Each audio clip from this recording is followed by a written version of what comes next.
आजच्या व्हिडिओमध्ये आपण गंगा मातेच्या अवताराची संपूर्ण कथा बघणार आहोत।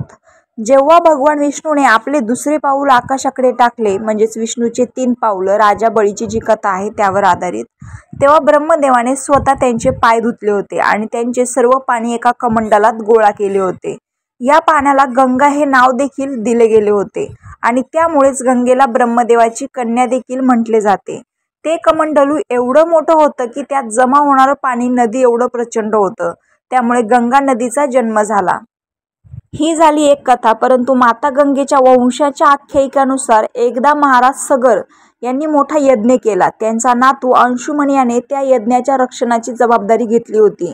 इंद्राने सगराचा यज्ञश्व पळवून नेला। या यज्ञात अडथळा होता, त्यामुळे अंशुमनने सगरचे 60,000 सैन्य घेऊन घोड्याचा शोध सुरू केला। संपूर्ण पृथ्वी शोधली पण घोडा सापडला नाही। मग पाताळ लोकात घोडा शोधण्यासाठी पृथ्वी खोदली गेली।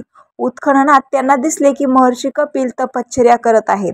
महाराज सगर यांचा घोडा त्यांच्या जवळच चरत होता। त्यांना पाहून लोक चोर चोर ओरडायला लागले।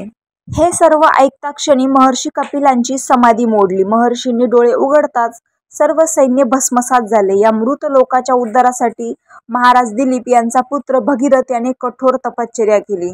भगीरथच्या तपाने प्रसन्न होऊन ब्रह्मदेवाने त्याला वरदान मागायला सांगितले। मग भगीरथने गंगा मागितली। यावर ब्रह्मदेव म्हणाले, राजन, गंगा पृथ्वीवर अवतरावी असे तुम्हाला वाटते का?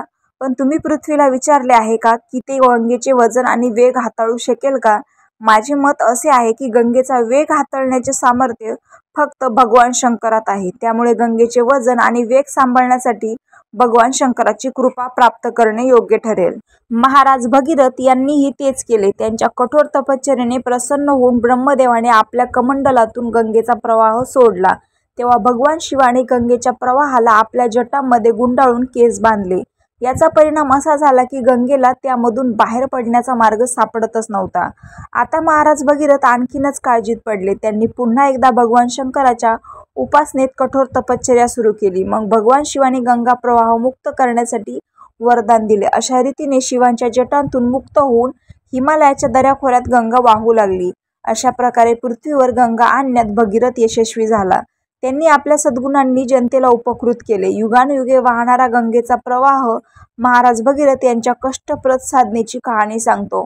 गंगा केवळ सजीवांना जीवन देत नाही तर मुक्तीही देते। या कारणास्तव गंगेचा महिमा देश विदेशात गायला जातो। उत्तराखंड राज्यातील उत्तर काशी जिल्ह्यात असलेले गंगोत्री हे हिंदू धर्मितांचे एक प्रमुख तीर्थस्थान आहे।